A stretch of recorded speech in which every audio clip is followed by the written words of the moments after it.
Welcome everyone to the latest edition of CODA's Plugging Away podcast. Today I'm delighted to be joined by three of the leading people looking after the research in the decommissioning space for us as part of the National Decommissioning Research Initiative, or NDRI as we like to refer to it. They are executing some really interesting research to develop evidence-based decision-making tools to assist us with some of the big questions in the decommissioning space. So I would like to introduce to you Renae Larsen, who is the NDRI Programme Director, Dr. Dianne McLean, who is a Senior Marine Scientist with AIMS, and Dr. Darren Koppel, who is a Research Scientist also with AIMS. And I will hand over to you, Renae, to lead the conversation, please. Thanks very much, Francis, for introducing us today. It's a pleasure to have Darren and Di in the room with us, and I'm really excited to have this discussion with you to understand a little bit more about some of the questions that you're unpacking in the decommissioning space and more broadly with AIMS. So I'll start by giving a little bit of background around NDRI's mission, and that's really about it is filling those knowledge gaps in the decommissioning space. NDRI was born of a recognition of gaps locally in Australia and more broadly in a global sense around interaction of infrastructure with the environment and other marine users. So obviously that introduces certain levels of uncertainty, if that's the right phrase to use, for decision makers. And there was a need from industry, from the policymakers, from the community to start building a better knowledge base and contextualise it in the Australian environment. So NDRI's mission is really around exploring that collaborative research and engaging the right people to do that, including yourselves. So we engage industry service providers. There's a lot of engagement with policymakers and other stakeholders more broadly. And as Francis referred to, we're looking at building evidence-based decision-making tools, and that's really a key to phase 2 of NDRI. Especially that it's not necessarily an emerging priority now, but it's a recognised high priority, which is that of contaminants in the marine environment around infrastructure and how these different constituents behave under different circumstances, whether that be decommissioning activities or whether under operational circumstances and long-term interaction if some of this infrastructure is in fact left in the environment for various reasons. So in terms of how we're delivering that, we've got some fabulous partnerships that we've built for phase 2, and we've re-established our independent scientific advisory board, which includes Professor Peter McCready, Dr. Sarah Gall, and Dr. Carl Bowles, who've joined us more recently. Peter returns after being involved in ISAB from the inception of NDRI. We've also got our lovely Australian Institute of Marine Science teams and the various people that are involved on your side. The Australian Nuclear Science and Technology Organisation is also involved, and we've got some lovely industry service providers that are delivering some excellent work in the contaminant space as well, and that includes Exodus and more recently hydrobiology. So we're delving into the characterisation, the fate and the impacts around some of these potential contaminants to build a better understanding of the constituents. And I guess to wrap up my summary there, I'm really interested to just have a recap from Di, first of all, on AIM's role in phase 1 of NDRI research and some of the key findings on marine ecosystem response that you uncovered with your work. Would you be able to comment on that a little bit, Di? Yeah, so AIMS had 2 projects that we were involved in through phase 1 of NDRI. The first was on connectivity, so looking at the role that oil and gas structures play more broadly in an ecosystem, from, say, the larvae right through to marine megafauna, how these structures influence movement, can act as stepping stones, source or sink populations, the role of structures in promoting spreads of invasives, biodiversity. So that connectivity piece was really important. It brought in experts from all around the world to look at what we know at the moment about the influence of structures on connectivity, and then where our real knowledge gaps are. So that work was published recently. So that one's out there for everyone to read. The second project that AIMS were involved in through phase 1 of NDRI was looking at existing imagery that industry collects. So one of the key components for us is through the decommissioning process, we have to be able to minimise impacts and risks to the environment. And understanding how the different decommissioning options might impact the environment really requires us to have an understanding of what's there now. And one of the best ways to get at that, or one of the most extensive sources of information that currently exist, is industry-held ROV imagery of these structures. Industry routinely collect ROV imagery through their inspection, maintenance, repair campaigns. With access to that imagery, we were able to document the marine communities that exist around many structures in Australia's marine environment. So that project looked to really develop a knowledge base of the influence of structures on fish and benthic communities that exist around infrastructure. And what we found was super interesting. I mean, firstly, industry ROV imagery has enormous value for science. We see behaviours, we see new structures that scientists have never really had access to previously. So we learn a lot around the ecology in previously unsurveyed places for science. Secondly, I think one of the big findings for that project was that no structure is the same as another. As much as industry hate it when I say that one, the patterns it would be so much easier if the patterns were the same everywhere. Each structure is in a different depth, in a different place, is configured differently, is been there for a different amount of time, is subject to different environmental conditions. So the marine communities that have developed around them differ, which really shows that we need that science on a structure by structure, case by case basis to inform the decommissioning decisions for them. Yeah, you can really see that there is an emphasis on the case-by-case studies. In terms of how impactful this information is for industry and other decision makers, how do you see that being utilised more broadly for decommissioning or other industries, perhaps? Well, another of the main findings we found was, we didn't just use this industry ROV. We were able to weave in a lot of additional science that had been done off infrastructure. So we had that context of how do these fish communities, for example, compare on a platform compared to a natural reef or surrounding areas. So one of the key things we were able to show was, particularly for those important fishery species, they really are abundant and have a higher biomass on a lot of this infrastructure than they do in the surrounding ecosystems. And we see that translate into fishing effort. So we know commercial fishers will preferentially fish subsea pipelines in the northwest for higher catches. So through those learnings, we really have a feel for what it is about the infrastructure that attracts fishery target species, for example. And that has then implications for how we go and design or add new structures into the ocean, whether it be for oil and gas or more likely for other offshore energy developments as they come online in Australia. We should be weaving that knowledge into, the design elements of those that go in to benefit fisheries.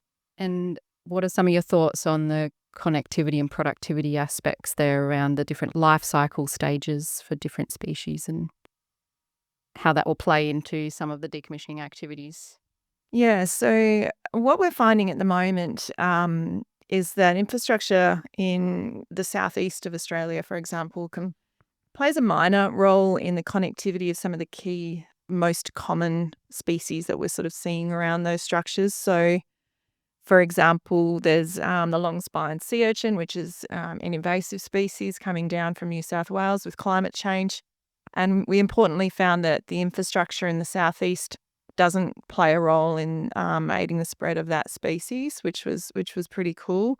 We have also shown that pipelines in that region appear to play a fairly important role in the populations of a perch species that's quite important in the fishery through that region too. So there's some specific connectivity work that's come online recently and published this year that people will be able to look at to have a feel for that.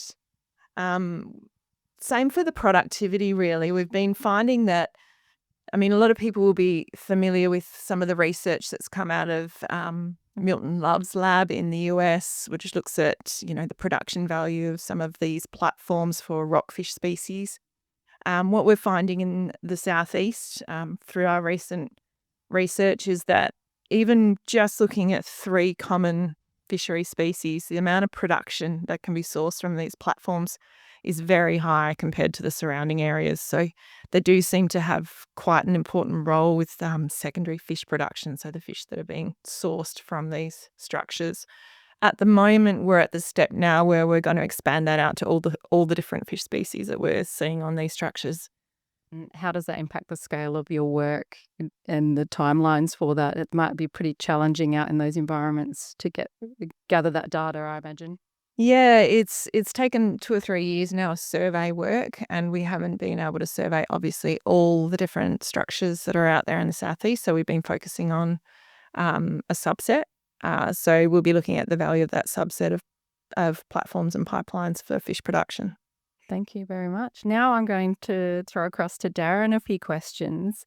Do you think you could also just talk a little bit about your involvement with some of the research priorities through NDRI in phase 1, late phase 1, early phase 2, and how that sort of interacts with some of Di's work as well?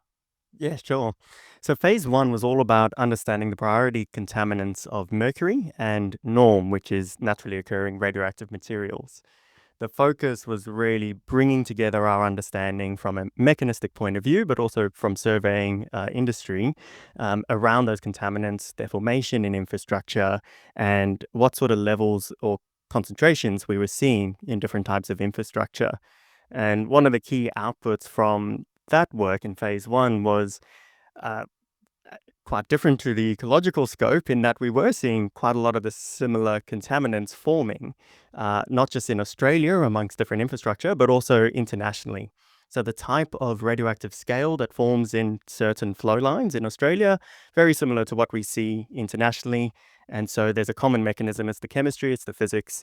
And so there is some commonality there. We could really maybe draw a circle around the types of contaminants that form, which I think really helped to pull that information together, give everyone a common knowledge base to then start talking about, well, what's the consequence of releasing some of that to the environment? After phase 1, that was really desktop-based, thinking about that type of knowledge gathering. As we moved into phase 2, we're now talking to the regulator, and we're saying there are these regulations which are very outcomes-based. So any activity needs to have acceptable levels of impacts and risks. And there's a lot of different aspects to that, one of which might be contaminant impacts. And we're really trying to give some more information about what that might mean. So not just what an acceptable impact of a contaminant in the environment is, but also how would an operator go about assessing that. So to do that, we're pulling together what we think is a best practice risk assessment framework for norm and mercury. And we say for norm and mercury, but we're hoping at the highest level that it's specific to decommissioning, but agnostic about the type of contaminant. So in future, we hope to expand it to all the contaminants. But it's certainly tailored and gives practical advice about the types of investigations that can be undertaken for norm, for mercury, to help inform that risk assessment that an operator might want to do to determine the suitability of different pieces of infrastructure for in situ decommissioning versus complete removal. Do you think you could elaborate a little bit around the types of information the industry need to input into that framework to make sure it's robust and they get a good outcome to assess the end state by? Yeah, absolutely. One of the key needs is understanding the contaminant inventory, and that means what's going to be left in the infrastructure at the point that it's decommissioned. Not just the concentrations, but also the total mass of mercury, for example, and its chemical and physical form. So is it elemental or is it highly mineralized? So understanding the source term of the contaminant is very important. The next step is understanding the impact. So if it were to be released in the environment, how is it going to behave? Is it going to stay as a solid, get buried, and not interact with anything? Great, that's important for the risk. If it's going to start to dissolve, if it's mercury and it starts to methylate, then it's going to be entering that food web, and there might be downstream impacts. So understanding inventory, understanding fate in the environment, and then understanding potential impacts to receptors. And that could be toxicity, that could be through bioaccumulation and biomagnification, or it could be long-term contamination of water and sediment that prevents natural recovery processes. So it is quite a wide-ranging amount of information. At the moment, there's a lot of uncertainty, but with a bit of research, tackling those low-hanging fruit, common research questions for different fields, we think the whole process will be simplified in the future, and it won't need to be as huge in scope because there'd be a lot of learnings that would be shared between common fields or common contaminants. How have you found unpacking the policy around these key contaminants? Has it been a challenge? What level of consultation has been required to build a really solid framework that perhaps could move forward and become best practice? It's been a huge challenge trying to understand what some of these outcomes-based regulations mean for radioactive materials in sediment or mercury in a pipeline. And we've had constant engagement and good engagement with some of the key regulators. And the intent there is to ensure that our framework, it's never going to be endorsed as a part of the regulation. That's not its purpose. But what we do hope is that it'll be consistent with the different regulatory frameworks. And so we're hoping to have that level of alignment in order to say, doing this type of work, applying this risk framework will give you a good understanding of risk. And that's where my interest is. It's on the scientific impact and risk of different contaminants. It's really for the regulators to make a determination on whether that's acceptable or not, to then be left in the ocean as an end state for that infrastructure. That's really a values judgment. Thanks, Darren. That's a really great summary around the framework that's going to come out of this phase 2 for NDRI. I'm also interested, Di, in understanding a little bit more about what are your current research priorities are in the decommissioning space. Yeah, sure. So for the past 5 to 10 years, we've really been focused on what is there. And now we're more focused on processes. So things like connectivity, productivity, food web dynamics, looking at how marine communities are coming to establish and how they're using the infrastructure. So really getting at what will happen to these communities potentially when structures are removed, and linking in also the ecology with Darren's work on the contaminants. So we've been expanding our research through the Bass Strait, building up more and more inventory of ROV imagery. We've been working on machine learning algorithms to detect invasive species in ROV imagery, for example. We've been really focusing on the methods we're using to analyze imagery and improving workflows and streamlining processes so that we can do things much more efficiently and quickly. So, for example, we've got such a big database now of imagery for that region. We've got great AI models that are able to auto ID a lot of the benthic classes from that imagery for us. Have you found that you're having to establish those data sets as a current baseline because you do not have access to some of the broader parameters that are necessary to undertake your work in terms of that historical aspect for the analyses that you need to do? Is there a need for different marine users to start sharing their data sets more broadly? It's a challenging one because the structures in the marine environment, for example, in the southeast, they were put into an area that doesn't have similar structure, right? So they're a novel, unique ecosystem on them themselves. So the benthic communities that we see growing on platforms, for example, there don't exist in that offshore region otherwise. So you're trying to think about baselines as a very difficult or challenging sort of concept when, they are those novel habitats. We're doing a lot of work in the northwest as well at the moment. Like I said, focusing more on process. So trying to understand what fish are eating, for example, on the platforms. So we can look at that process through the food web. What happens, when we remove these structures or potentially retain the bottom sections, we're dividing up some of that food web. What potentially happens? How resident species might be on these structures. So are they using them intermittently, or are they living there for their entire lives? And also looking at whether there's any contaminants in the tissues of these fish that we might collect on infrastructure, working closely with Darren in that regard to sort of piece together more of that food web information. When you're looking at that food web data, are you beginning to see some regional trends emerging, or is it still very much infrastructure or site specific?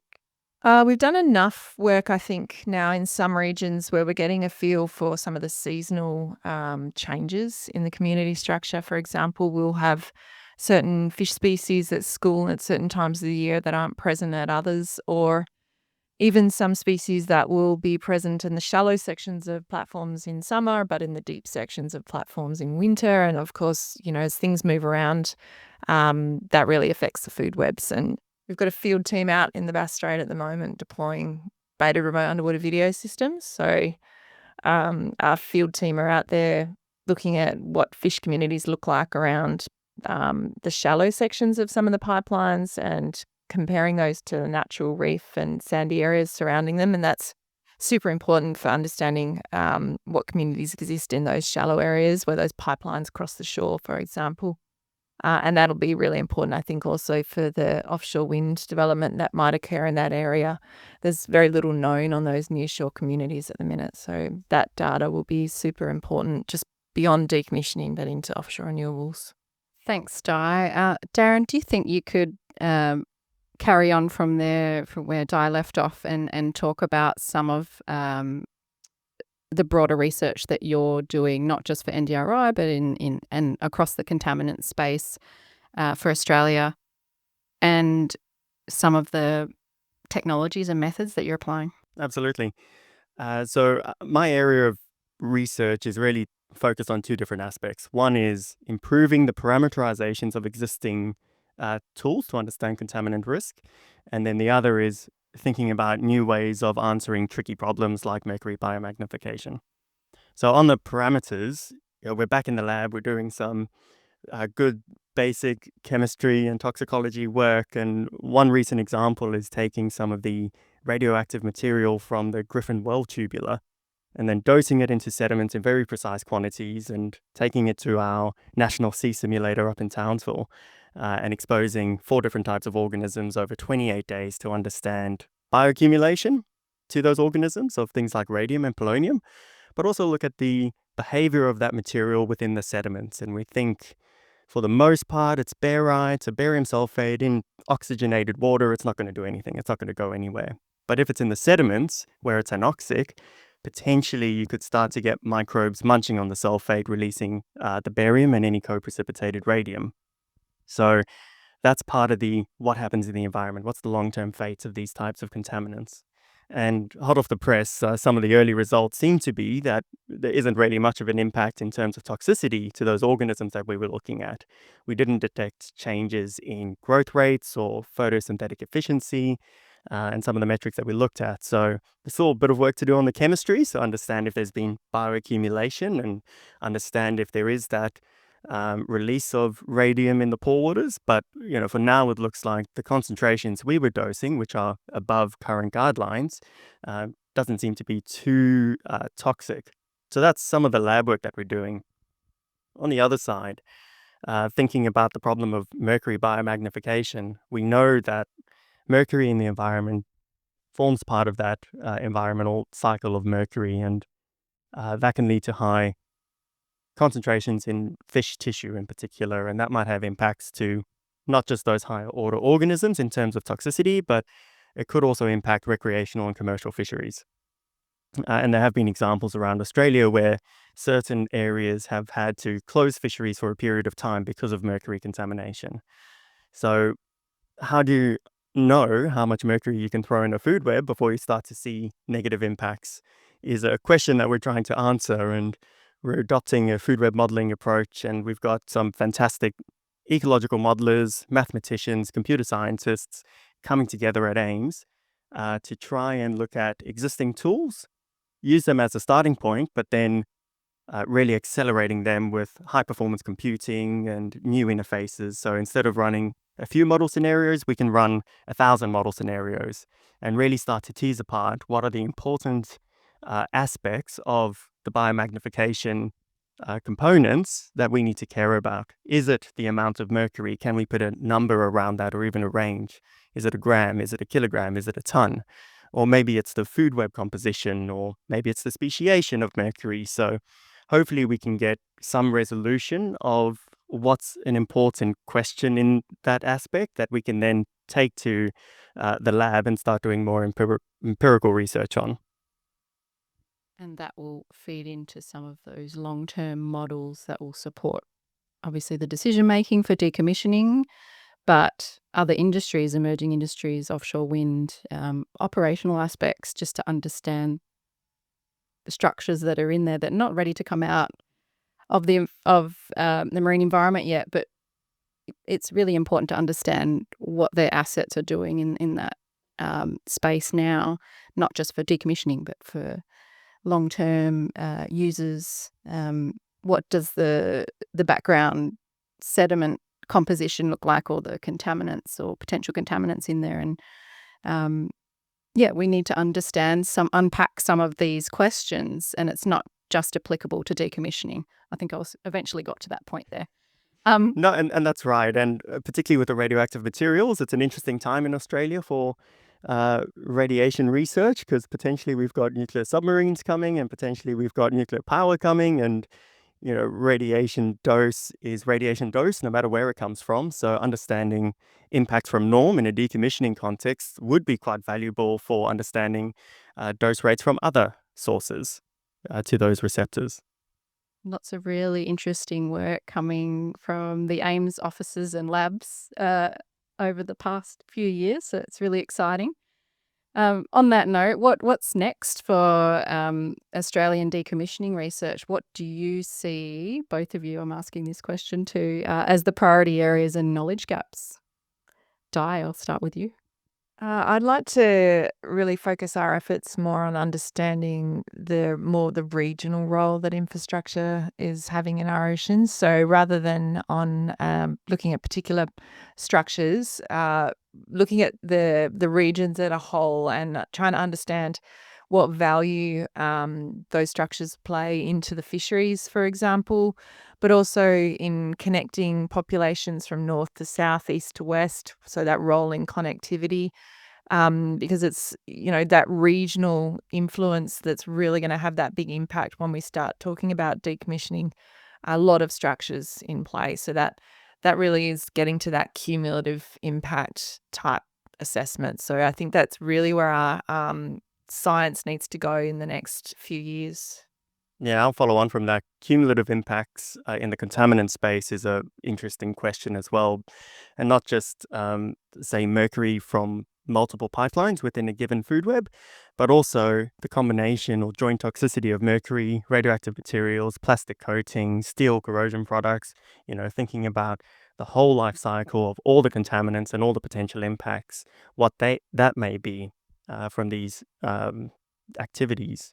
And thinking more broadly, this is a complex challenge, understanding, leave something in, pull it out, impacts, risks. My hope is that as a Australian community, we will be able to make good decisions for the marine environment. That's really what we're hoping to inform. And to make those complex decisions, we need lots of information coming together, and a capability that can pull that information together. And I don't really know where I'm going with this, but complex decision making is important. And I really hope that within an industry that has a lot of experience making complex decisions, maybe about commissioning a field or drilling deep underground, we can also make complex decisions about what is the best outcome for the environment from a decommissioning scenario. And from the contaminant, that may be leaving it in situ, because shifting it on land is just moving the problem to a new environment where the receptors may be more exposed. But I don't think the current framework allows for that type of thinking about the full life cycle and full impact scenarios. So I hope that we can get to a point where we can start making that type of a complex decision. Those holistic assessments, and I think that's what you end up coming back to, and knowledge sharing and the data, access to the right data sets and testing those in the right conditions and under the various scenarios to support our decision makers. Following on from that, what would best help you in your research and some of your interest areas? I'm not allowed to say money. Money and data. Money and data. It's always, we need to be able to do more research and more science out there. Yeah. So bringing teams together, I think to tackle the big questions that we need to answer in the decommissioning space it involves collaboration across industry, like CODA and NDRI facilitate, but broadly across the research institutes as well. So for a lot of our work at the moment, we are partnering with others to deliver on a lot of the more complex, difficult to answer questions. So I think collaboration, sharing of data, and putting in the resources required to actually enable the science to answer the questions that you're trying to answer is pretty critical. And I would add to that, reaching outside your comfort zone, outside your research institution, outside the walls of your industry offices, outside your policy offices, and speak to people that you wouldn't necessarily reach out to, and just have a better understanding of their views and the work that they're doing and their needs as well, so we can all move forward and share our lessons learnt and our knowledge more broadly. And the type of science communication that AIMS does, that some of the other research groups do, is really great. I know Francis would agree with me here. It's a challenge attracting people to the decommissioning space, and I imagine that's a similar thing in the science realm around making decommissioning an attractive career choice for scientists. Is that a challenge? It's a little bit of a challenge across industry. I don't think so, not in my world. And the biggest limitation is really funding certainty and funding availability for research, because it's an interesting problem, right? It's a complex contamination issue. There's a lot of fundamental work that needs to happen to inform decision making, and I think that's what drives us scientists. But being able to get funding sustainability or continuity of funding to support new positions, that's in my mind the biggest challenge. Yeah, I'll just chip in a little bit, since you dragged me into this part of it. Certainly, in the broader decommissioning landscape, I think the industry itself suffers a little bit from a general move away from particularly the younger people coming into the workforce, that their values don't align necessarily with the historical footprint, if you like, of the resources sector. But when we look at decommissioning, and part of the challenge, part of the thing that we found very interesting here is trying to tell the story of why those opportunities lie for doing this decommissioning work in a sustainable way, for giving the best outputs, for bringing everything through. And that maybe brings me to a question that I've got for possibly all three of you here, and that's sort of around the broader consultation piece. We talk a lot about, in the decommissioning space, in the offshore oil and gas space, we talk a lot about community consultation. And to me, one of the starting points for that is community education. and just awareness of what all this lot means. And there's a gut reaction that people have when you talk about installation of these facilities that then translates across into some of the exposures, some of the opportunities, some of the risks, if you like, with the decommissioning side of things.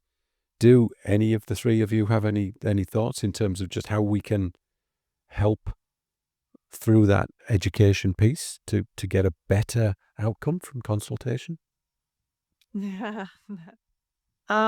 Well, I think publishing, the science that we're doing is one of the first key steps that we really try and put a lot of work into. So making all our scientific discoveries publicly available, and advertising the fact with a bit of media. But also the imagery, speaks volumes. I think people don't see these things. They're far offshore, they're way down underwater, and it's really eye-opening, I think, to just actually look at the imagery of these structures and get a feel for what exists down there. And it's very different to your little reef off Cottesloe here. It's a city skyscraper and a way offshore, spanning the water column, surrounded by everything from a whale shark to to krill. So I think making that imagery more available to people would be helpful. The images you see are certainly remarkable, very powerful pictures. The diversity of marine life that you see around these structures and in the environment around the structure, if that makes sense from a linguistic perspective. Yeah. It's just remarkable, and I'm privileged to get to see some of that. But yeah, to get that information, to get the impact of that out to the broader community would be an amazing thing, wouldn't it? Yeah, and it starts a conversation, I think, as well, because there's so much knowledge out there, particularly with commercial fishers, for example. They know where all the bits of infrastructure are, right? That it might not even be on the map. They'll know what's there, and what they catch in every place. So there's a huge amount of knowledge that stakeholders can bring to the table for decommissioning as well. Do either of the others want to add anything to that? Yeah, we don't have the same luxury of beautiful imagery in the contaminant space. Mercury contaminated steel just looks like rusty steel sometimes. So yeah, no good imagery there. But the consultation piece is very important. AIMS is a trusted advisor to industry, to the government, but also to the public. And being able to share our work is a key part of that. And a lot of the green groups who are really interested in decommissioning, they really value having access to that science because it helps them understand. And when it comes to contaminants, it's a story of nuance. So hearing radioactive materials in infrastructure, that can be quite scary. But the ocean is radioactive. So having the ability to explain, well, it's all about the dose. The dose makes the poison. It's a nuance that's sometimes missed, but it's critical in order to get the whole picture and the whole understanding. An interesting and evolving space, really, isn't it? I've got to say, it is very, very good to have people like the three of you, so committed to the science that we're doing here and sharing it and making it available. Yeah, we just need to find ways to share it better and share it more and more broadly, don't we? But recording these sorts of podcasts is another contributor to that. Not that we have an enormous audience, but I'm sure those that listen really do care about what's going on in here as well. Thoughts on communication, Renae, and its importance in decommissioning? I think it's important for it to be open access. I mean, NDRI working really hard to make sure all of the information that comes out is robust and it's transparent and it's released in a timely manner. And obviously we're working with amazing people to do that. In terms of different stakeholders, I think it needs to be transformed in different ways so that it can be digestible to different groups, because some community groups might not be able to interpret the science as it is in peer-reviewed articles. We need to make sure we provide it in formats that are accessible for different people. So that would be my point there. Recognizing also interdependencies of the information across different groups and the different context it can be captured in. So look, just to sort of wrap things up, maybe if we go around the table here, and any closing thoughts from anybody in terms of what you maybe would like to see going forwards, what gets you really excited about what's going on in the research space, just general ideas that come into your mind. If you'd like to start us off, Di. Yeah, sure. What do I get excited about?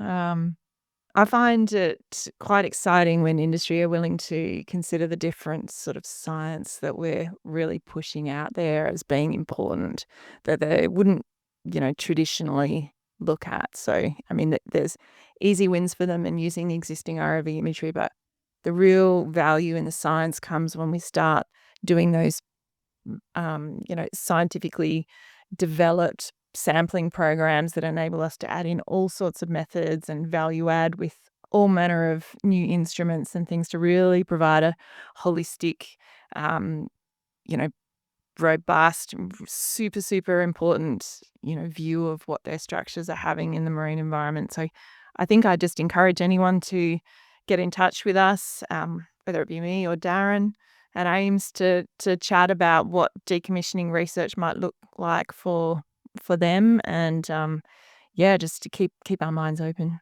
Yeah, excited for the science, eh? Very excited for the science. Good to hear. Yeah, Good to hear. send me more imagery. I want to see more. Wonderful. Darren, always excited about the science. So any other Always thoughts from you? Yeah, no, send me some scale, send me some mercury, send me some.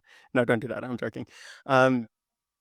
Yeah, look, I'm really hopeful that as a nation of industry and community groups and researchers, we can all come together and outline our priorities and values, and then generate the science to inform the decisions about those. So this is a complex field. I think we can rise to the challenge. We can answer a lot of these questions. It takes some time, it takes some effort, but we've got the right people in the right place. And we've got a lot of expertise in our research institutes, in our universities, but also in industry. And it has to be that collaboration that brings everyone together to answer these questions. So definitely about the collaboration, definitely about sharing information where practical, and always keen about the science. Good to hear. Good to hear. And Renae, last word from you as the NDRI Program Director. I'm obviously enthusiastic about the science. As Darren said, it's a big challenge, but it's not insurmountable. We are chipping away at it, uncovering some really interesting information, exploring new ground in contaminants and ecosystem interactions. So there's a lot to unpack. And I think we are in a good position to move forward with developing good methodologies, even move towards those best practice guidance and framework nationally, and perhaps something that might support broader than Australia, in a more global sense, to better protect the environment. So I think our job is really to continually drive that improvement in not only in the science space, but in the design and execution of oil and gas activities, from installation to decommissioning and newer industries. So it's applicable across the board, and I think it's a really exciting space to be in. Brilliant. Look, thank you. First off, thank you all three of you for your time to record this. It's been, as we know from sitting on this side of the microphone, it's not been without its challenges to capture this particular episode. But look, thank you so much, all of you, for your contributions. From the CODA side, we are incredibly excited as well to be part of the journey with working with and supporting NDRI and helping to uncover some of these really interesting outcomes from the work that you folks are doing. So keep at it, please.